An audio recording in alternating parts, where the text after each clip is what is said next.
ரொம்ப நல்லா இருந்ததுங்க படம். பிரியங்கா மோகன் வேற லெவல். இவர் ஒருத்தர் தனுஷ் சார் வருவாரோ கேமியோ இருக்கும்னு எதிர்பார்த்தேன். கேமியோ இல்லை. ஆமா ஆமா. பின்ன பவிஷ் வந்து லைக் ஃபர்ஸ்ட் திங் அது அவரோட ஸ்கிரிப்ட். செகண்ட் பவிஷ் சார் வந்து he was trained by D சார்னால வந்து அந்த ஆக்டிங் எல்லாமே வந்து அவரோட சாயல தான் இருக்கு. So it's a good thing. Messages இருக்கு, நிறைய இருக்கு. பட் ஆனால் வந்து லவ்வும் இருக்கு.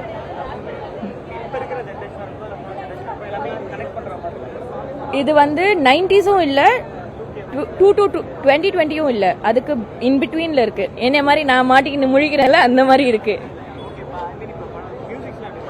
மியூசிக் எங்க ஜிவி சொல்லவா வேணும். சும்மாவே கோல்டன் ஸ்பேரோலாம் என்ன ஹிட்டுங்க. எல்லாம் அப்படியே எல்லாம் கத்தி ஜாலியா இருந்துட்டோம். ஜாலியா வாங்க ஜாலியா போங்கன்னு நாங்க ரொம்ப ஜாலியாவே போயிட்டு இருக்கோம். அது அவரு மியூசிக் வந்தாருங்க. தெரியாதே, சொல்ல மாட்டேன். எல்லாரும் கண்டிப்பா வரலாம். Yes yes yes Aisha 11 out of 10. Yeah, all right.